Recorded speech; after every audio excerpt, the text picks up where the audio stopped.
Hey there everybody, just want to give you a little heads up that today's Mod Monday is going to be a little bit longer than usual because this mod in particular has, well, a lot of stuff to it. And it's a lot to go over in one episode. But hope you guys enjoy anyway. Don't forget to like, subscribe, and fave at the end of the video. I will see you next time. See you soon.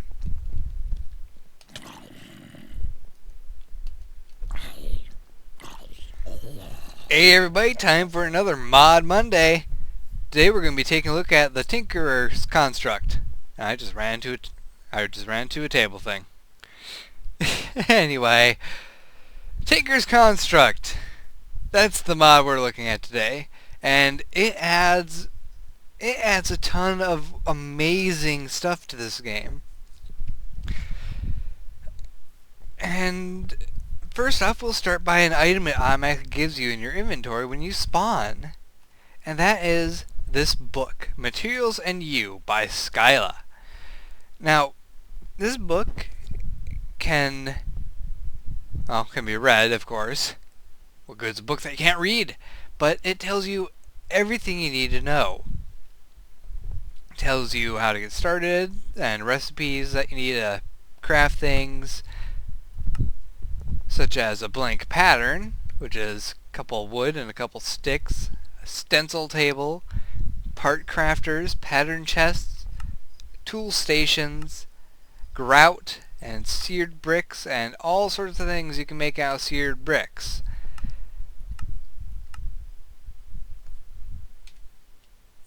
Which is why I'm not really going to be telling you the recipes for this mod, because you get a book that tells you everything you need to know right away.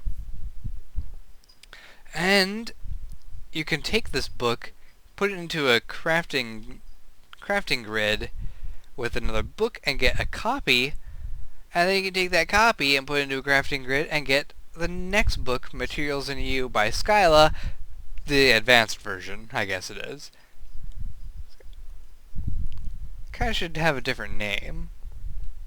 Or Volume 2. Well, it does say Volume 2 right here. Anyway, this one tells you about all the different types of tools, all the materials you can use to make the tools, and a thing called modifiers, which you can apply to tools when you create them.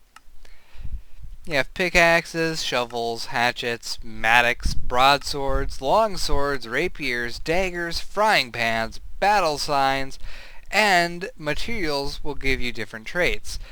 There's reinforced, which is a 10% chance per level of not using durability. Stonebound, which lets the tool mine faster as it wears out, but it will do less damage as it wears out. Spiny, the tool mines does... Okay, I'm pretty sure it's supposed to say the tool does more damage as it wears out, but mines slower. Writable, which lets you apply an extra modifier to it per piece of per material. No, not per material. Per piece of the tool that is made out of paper. And awareness, which isn't known yet. I don't think that awareness is part of this. Oh, we had to go for a little bit further. Okay, so skip past all these. There's slimy mud, which can be made. Stacks of paper, which is what you use to make a paper tool. There's a bunch of different useful things. You can apply diamonds, emeralds, redstone, moss, lava balls, lapis, quartz, blaze powder, wither skeleton bones, and a silky gem, which is made like that. There's also a section here for if you're using this mod with Industrial Craft 2, which allows you to add a battery to your tool, giving it an electric property. I'm not sure what an electric property does, because I don't have Industrial Craft 2 installed. You can also add more modifier slots, so you can apply more modifiers to your tool. There's the diamond and gold block, or there's another star. And you can actually use both of these options at the same time on the same tool to get 2 additional modifier slots for a weapon. Balls of moss are created like that, lava crystals are made like that, and that's it for this book. Now, you can take this book and put it into a crafting grid again, and you'll get a book about how you use these very weird multi-block constructs called smelteries. Smelteries. That is what they're called, right? I don't really know. Anyway, you probably will be referring to this book more than once, because it tells you exactly how you need to create one of these multi-block structures. It even gives you a little picture for an example, which is very useful. And it gives you a list of all the different alloys that can be made. Now, from what I've gathered, these 3-to-1 ratios and stuff like that, well, they can be a little bit tricky when it comes to alumite. Now, when I was trying out making alumite for the first time, I thought, since I was using a block of obsidian, I would have to use a block of both aluminum and iron. I was wrong. This actually works best if you're doing an ore. So 2 obsidian and 2 iron ore and 5 aluminum ore will give you a bunch of alumite. Now when you put an ore into the smelter, you will get double ingots from it. So, by that logic, 2 obsidian would require me to have 4 iron ingots and 10 aluminum ingots. So we'll try that out in a while and see if I got that right. But enough about books and stuff. In fact, so just get rid of these books forever. Goodbye, books. Let's talk about the different ores you can find in the world. There is copper, tin, which I think actually looks more like copper than the copper does, and aluminum. You can find all of these in the overworld, and they all require at least a stone pick to mine them. Then there's cobalt and ardite. These require an alumite pick to mine. Yep, stronger than diamond even. Requires alumite. You can also find a new gravel around the world. Here's an iron gravel, a gold gravel, a copper, tin, aluminum, and cobalt gravels. I'm assuming you find cobalt gravel in the netherworld.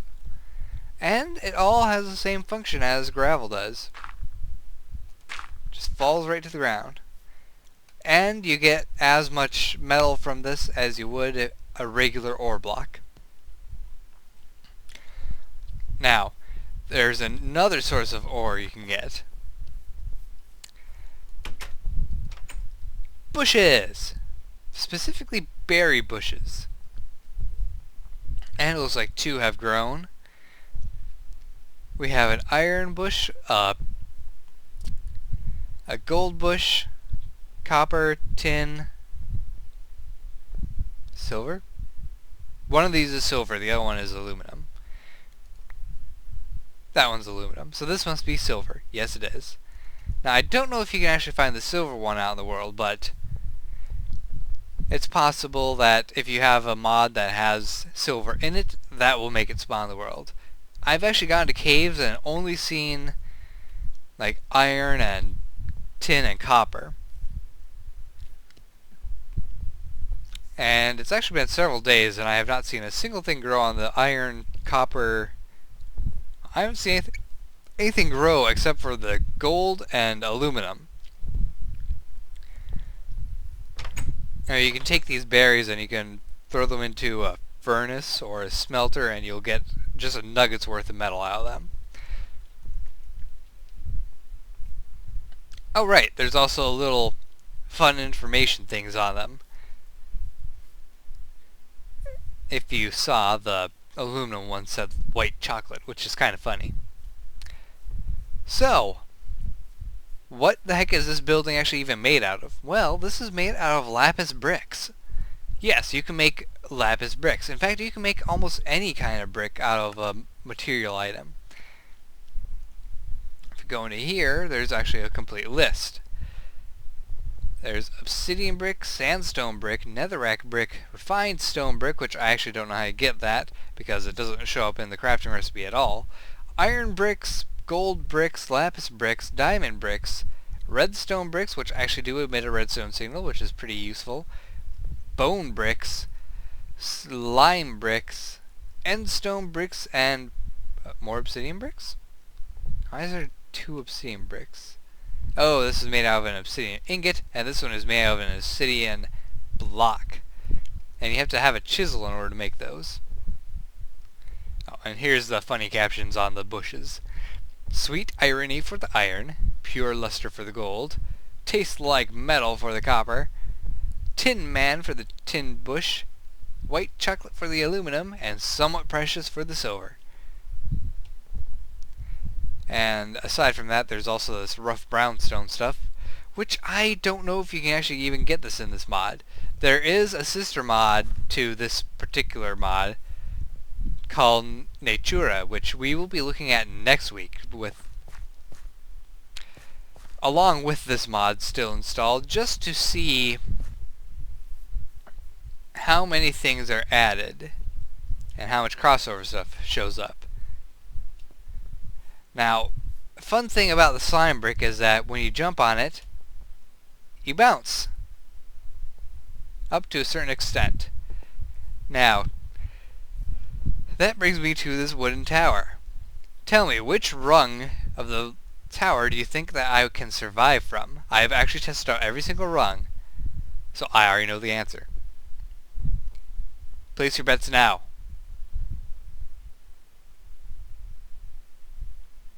Okay, we're going to go up to the very tippy top because you can actually survive from all the way up there. And we're going to fly there because, well, it kind of take forever to go up here in survival mode using just the ladder.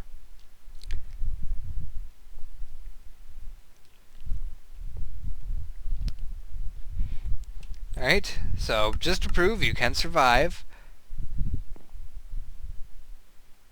Geronimo! No damage at all. Not even a little. But how about further? Yes. Let's go even further.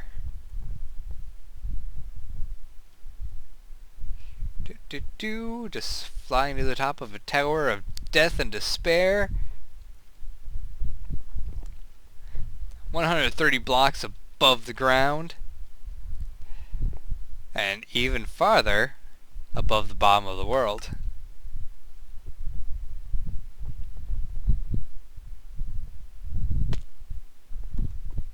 Welcome to the bottom of the world, level 6. No damage at all. I did switch over to survival, right? Yes, I did. No, I did. Oh, by the way, there was one more thing down there I wanted to show. Here's a naturally spawning copperberry bush. Just to show where they tend to show up. Maybe that's why my bushes are growing. It's not near lava.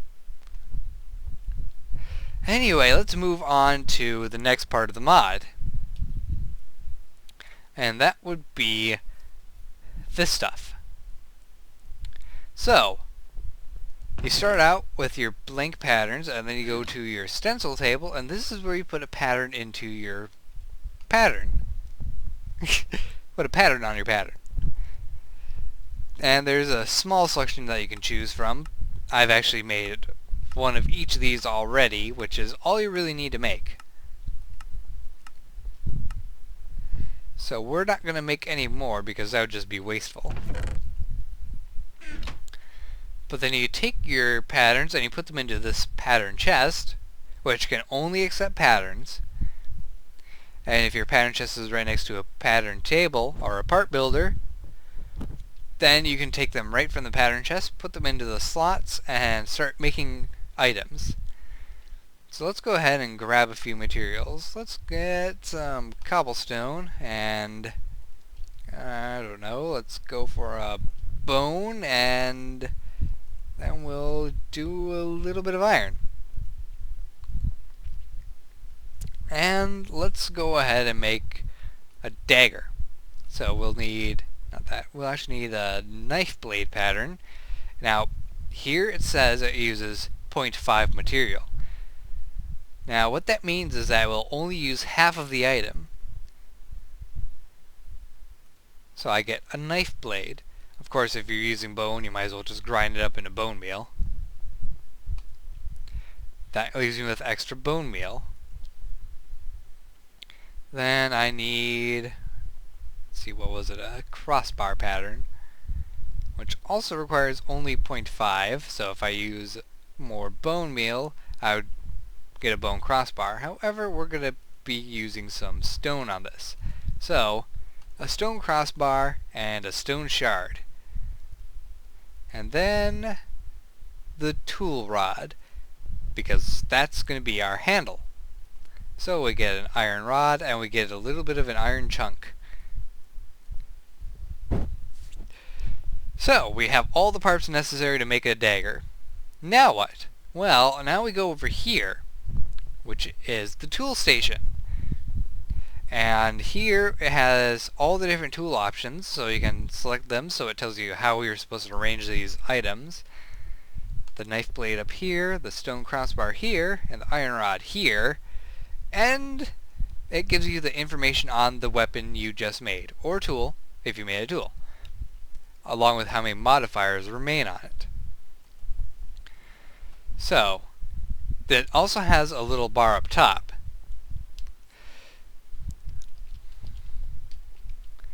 Which allows you to name your weapon. And a little sawing noise, and you get your weapon made, and it's kind of cool. So there we have it. Our little bone dagger with a stone hilt and an iron pommel. Kind of a backwards way of doing it, really. And you'd want the iron for the thing, for the blade, right? Well, of course you would. That's why this thing is garbage. Let's just throw it away. So let's try that again. Let's go ahead and create the exact same thing using, well, actually let's grab another material. Let's see, we go here, we'll grab a paper stack because I'm too lazy to craft my own paper stacks. We'll put this here, and we can actually do two recipes at once. So we'll have that, we'll have this. Oh, I actually can just use the paper. Okay. Look, I'm still kind of a noob at this, alright?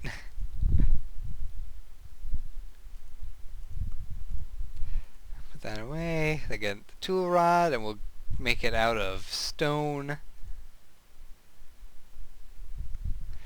Oh yes, I forgot to mention, it actually shows you what is added by a material over on the right side here. So if I put bone meal up here, it actually gives us a side-by-side comparison. And looking at it, a bone would actually be much better for the handle than stone would. So let's get rid of the stone and we'll instead use the bone. Get a bone rod, put the pattern over here, go to our tool station, get ready to craft us a new dagger, and now the attack has gone up. The durability is, I think it's about the same. It could be wrong. Anyway, if you notice, there's now 4 modifiers remaining instead of 3. That is because we're using a paper crossbar. And really, the crossbar on a weapon doesn't add much at all. So let's just grab this dagger. And we'll actually go grab this one too, in order to offer a side-by-side comparison.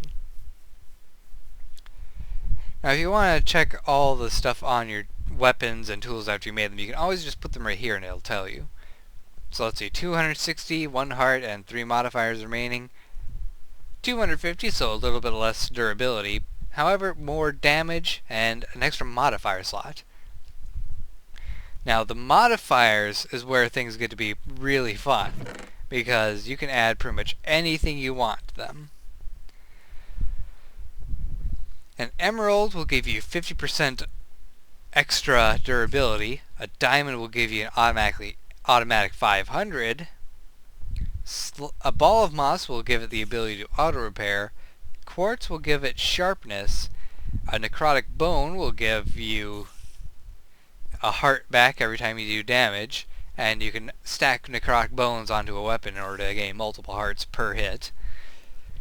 Blaze powder will allow you to set your enemies on fire, and each blaze powder added after a certain point extends the duration of the fire.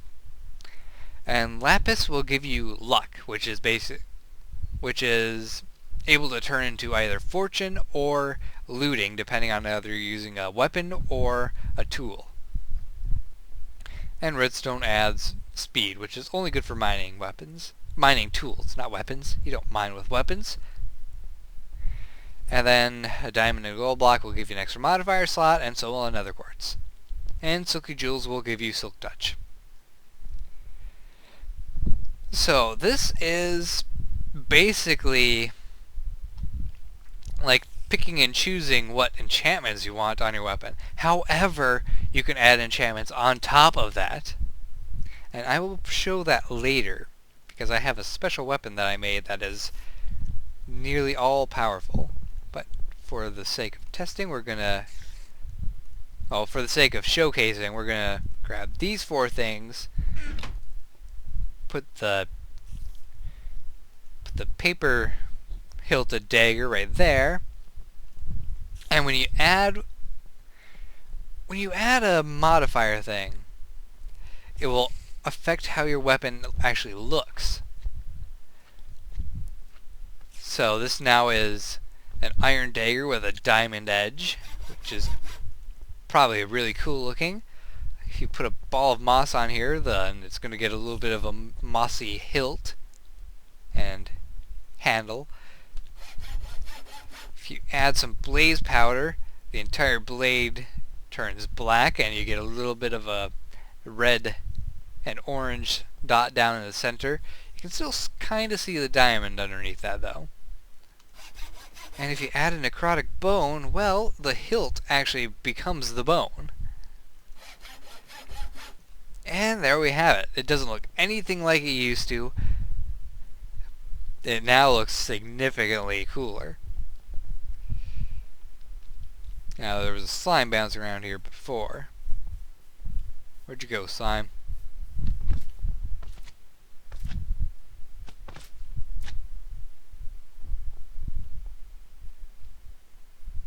Oh well, spider will do. So, let's give the spider a little bit of a poke. And you see he started on fire only for just a little bit. Now, that's because I only used 1 blaze powder. I can actually go back in here with more blaze powder. And you see over here it says 1 out of 25. I can actually put blaze powder in both these slots and start increasing it multiple times. All the way up to 25.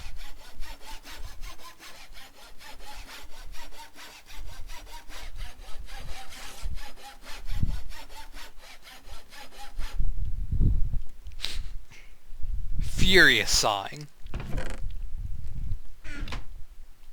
Now when I poke the spider,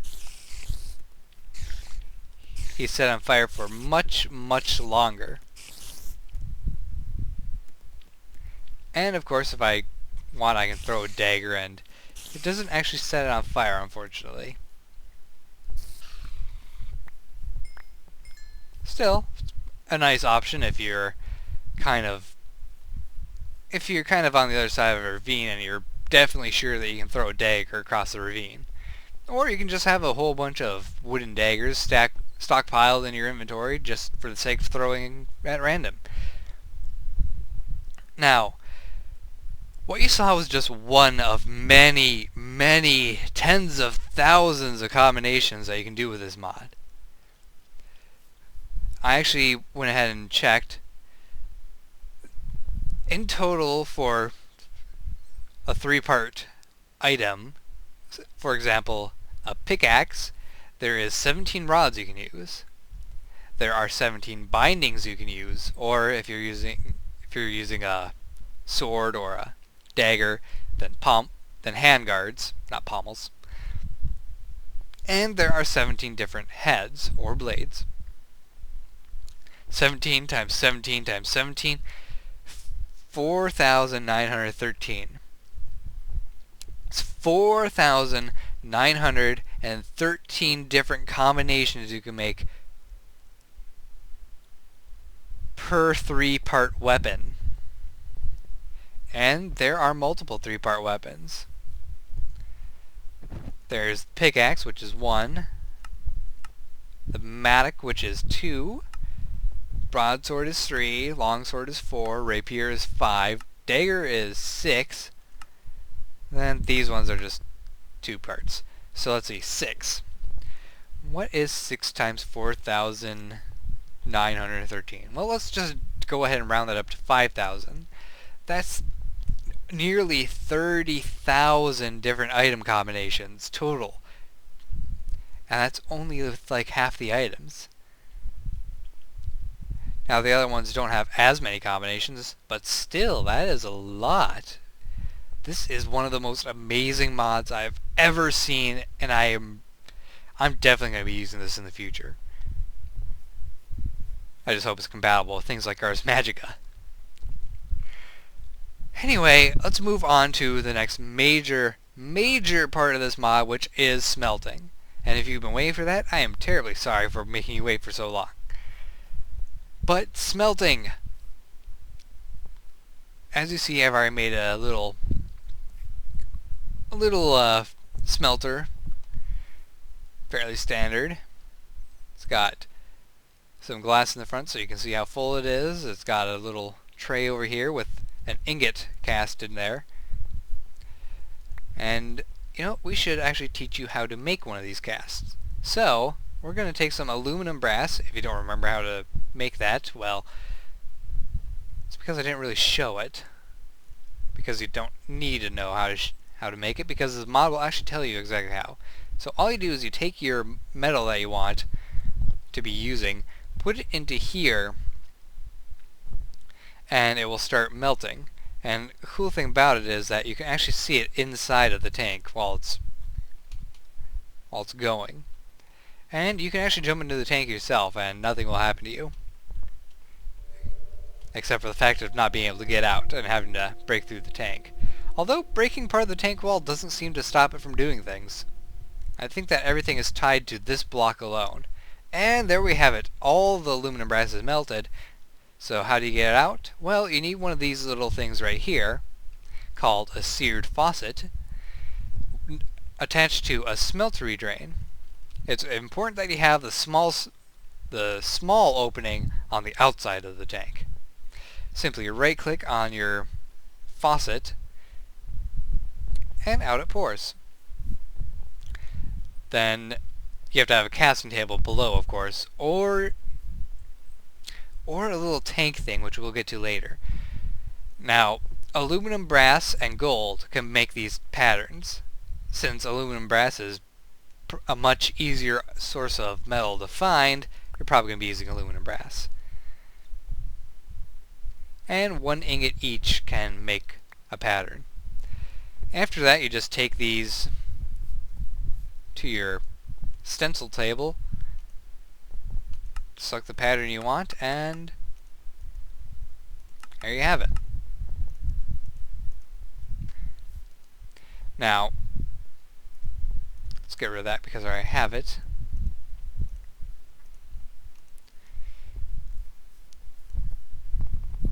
Now, how about with ores? Well, let's go ahead and get 6 iron ore. And by the way, you can also shift and click these into the smeltery, and it'll automatically distribute them, which is another cool feature. So, the ores actually do start to smelt. In fact, ores will give you even more liquid metal than what you normally get.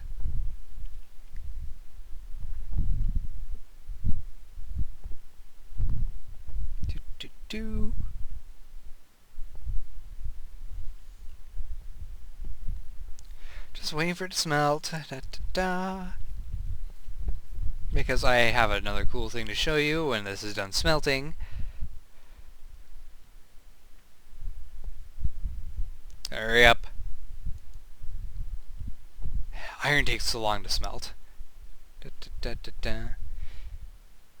Oh, by the way, the structure made out of gold blocks there, that was just me kind of making a visual representation of how many items this thing adds. If you were to take it and make a giant cube out of each item with an item equaling 1 block, you would get a cube about that big. Alright, so it's all smelted now. So, why do I have this thing here? Well, this mod is actually kind of smart. It allows you to put a hopper underneath these casks, and it'll automatically drop the item into the hopper, and you can send it away to wherever you want it to. So let's start making some ingots, and we'll see how many ingots we get.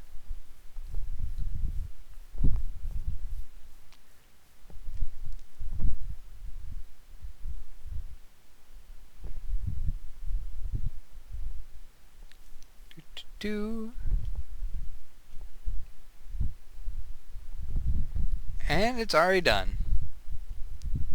So we got 7 over here and 5 over here. Pretty good considering we put in only 6. That means we got double our value. So, now what? Well, over here I have another setup which shows what these casting basins do. In fact, if I go ahead, oops, our lava thing is getting a little bit low. It takes 4 buckets of lava to fill this thing to max.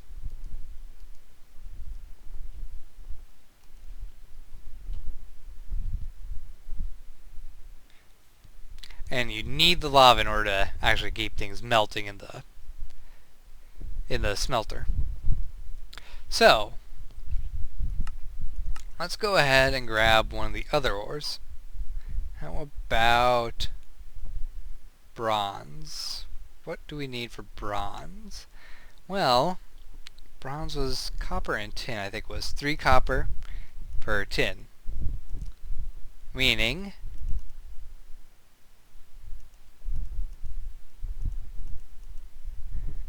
if I were to do something like this, there we go, and put all this into the hopper, it will automatically start filling this thing up,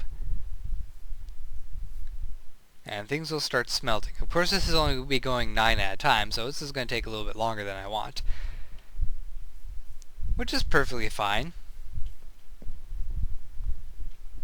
because while it's doing that, I'm going to show you what an alumite pick looks like. Well, this is an alumite pick, but it's heavily modified. In fact, it is a very fast pick. And this is everything it has on it. It's reinforced level 2. It's got haste, 50% durability, luck up to the point of getting me fortune 2 on it, and auto smelting. So it can actually chop through ores and stuff at a very good speed and automatically smelt them. However, with these things, auto smelting is not the most important thing in the world. Still, it's useful and it looks pretty dang cool. Of course, it does not dig up gravel with any ease at all. In fact, it sucks at digging up gravel. But that's what you get for having a pick.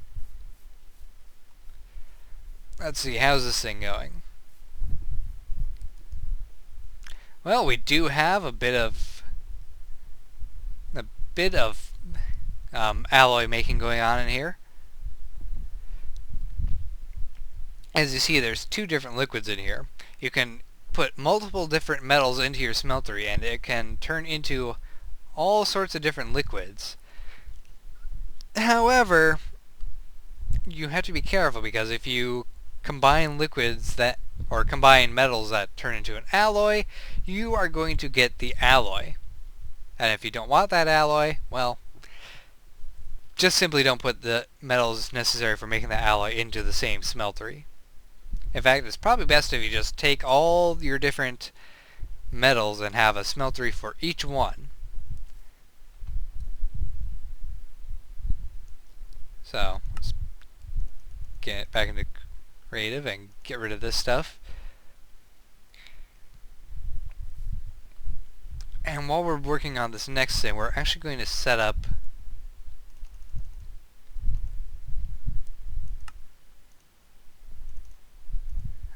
the other smelter to make some alumite for us. Actually, I wanted to check and see if it required 10 and 4. See, aluminum is there. So, if I'm right, then this should make a perfect amount of that liquid metal called alumite. So, what am I going to do over here? Well, I'm going to first show you what a casting basin does, and that is it fills up with the metal.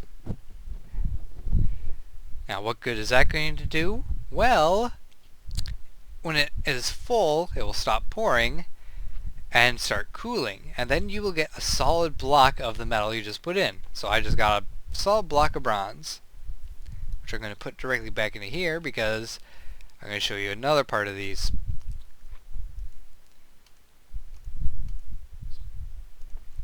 Take all these, put them down. Now, if you want, you can go ahead and take these casting patterns, place them into here, and start making a weapon simply by pouring the metal into the molds.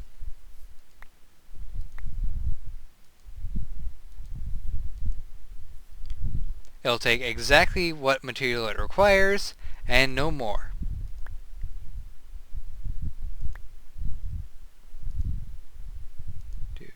Do.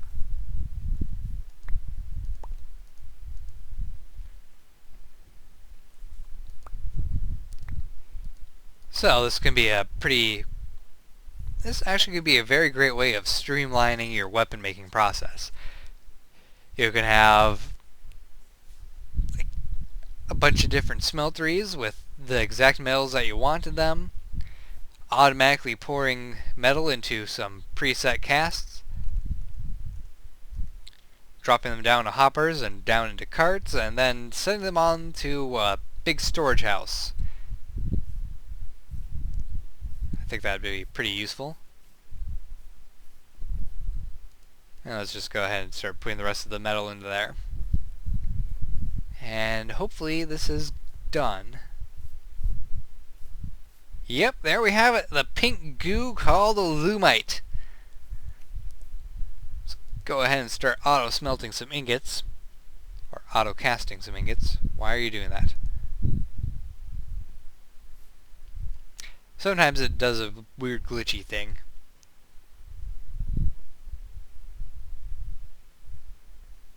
Like now, it's doing weird glitchy things. But yes, that is how you get alumite, and from the looks of it, I put in the exact right amount. Yep, no liquids left at all. And that gave us 6 alumite. Kind of a spendy recipe, honestly. But there you have it. That is pretty much all that there is to show about this mod. There's just two more things I'm going to show you. First one is a battle sign because it's just epic. And I'm pretty sure it is referring to like the Vex map with the battle signs there. You can block with them, and that's about it.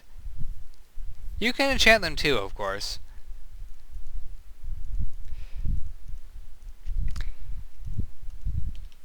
And the other thing is my blade. Ever-Sworn Defender. Now this thing is already pretty beefy. It's a long sword. It's got the spiny attribute on it.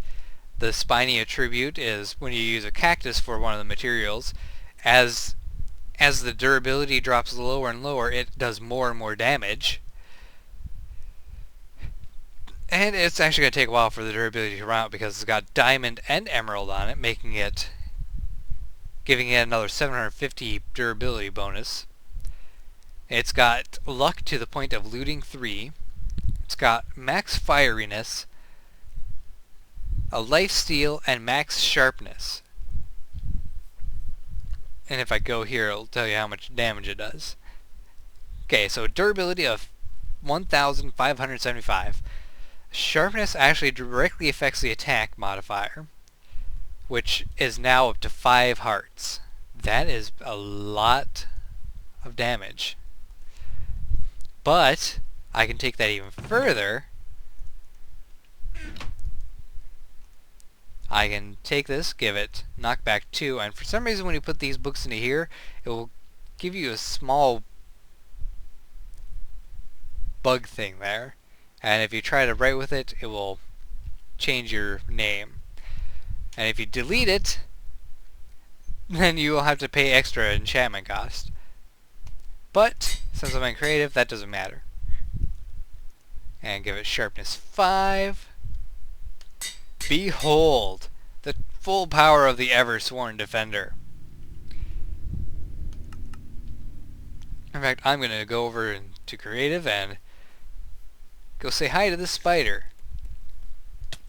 Nope, I'm going to jump right over you.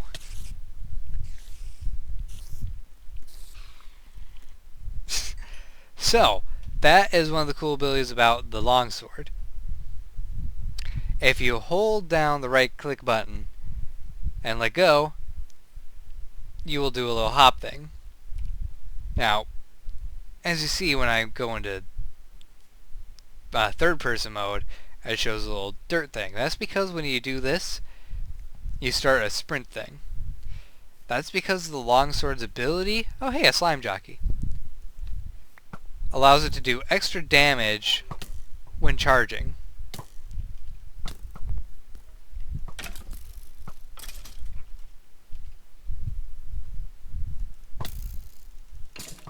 Get out of that ground. These 1.5 skeletons are just really mean. Oh yes, and the blue slimes, they drop this gelatinous slime, which you can actually eat. That's kind of why I'm in the swamp. Anyway, one thing I found out is that if you hold this and you jump when you do it, see how massive a jump you can do? It's awesome. And to the final thing that I was kind of working on over in this mountain, I wanted to see how big of a smeltery you could actually get. And I got my answer. The answer was not that big.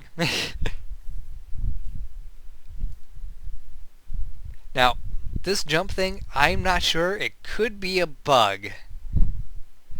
If it is, I love the bug. If it's not, then I love the mod maker. Because it allows you to do a 5 high jump with ease. Anyway, this thing goes way deep. But the problem is, it can't support being that deep. Now this adds a lot of slots. I mean, it's a huge amount of slots. I was able to throw like 5 stacks of iron ore into here. However, after the second stack down, the iron ore started bugging out and not smelting. In fact, it just disappeared. Which leads me to believe that this can only support a certain level of foundry size. Basically, every level past the first level of the foundry adds another layer that you can throw ore into. Another 9x9 layer. So, since this was able to do 128 ore, if we divide that by 9, let me get out my phone quick to check that. Let's see, 128 divided by 9. So about a 14 layer thick smelter is all you need. Nothing more.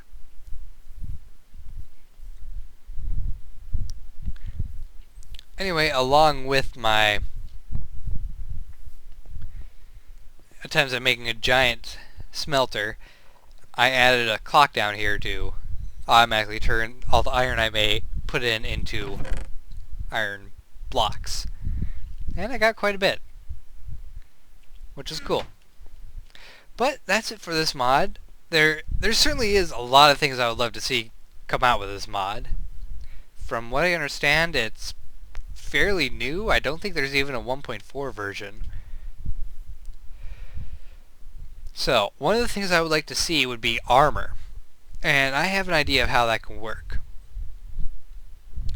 For like a chest piece, you would need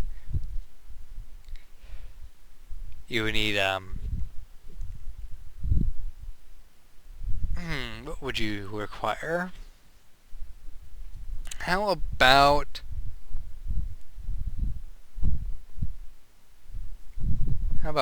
straps or clamps?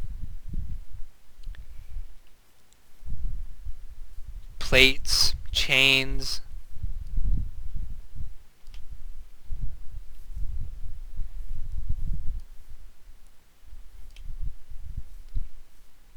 I don't know. I think armor would be a great thing to add to this.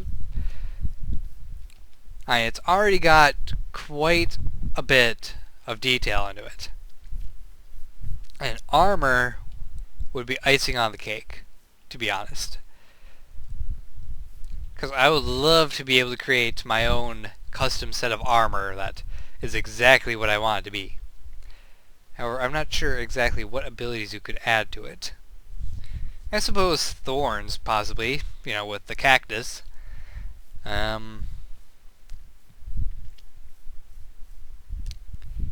Resistance, durability, maybe blast resistance if you use hard enough metals. There's a lot of things you could do, and I think I'm probably only scratching the surface of what you could do. There's also other materials I'd like to see for modifiers for weapons. Like, how about spider eyes giving poison? That'd be a good one. Stab your enemy, do some poison damage. I would also like to see bows. You do get different rods already. I think that it might be possible to create a string as well, using the different metals and materials. Might need another block just for that. How about an entwiner block? You put a material in with some string and you entwine it and you get an entwined string of that material. Why not? Anyway, I'm gonna stop rambling and end the episode here. I hope you guys enjoyed. As always, link to the mod is going to be in the description. Next week we're going to be taking a look at Natura, what it adds, and how it affects this particular mod. So hope you guys enjoyed. Don't forget to like, subscribe, and fave. I will see you next time.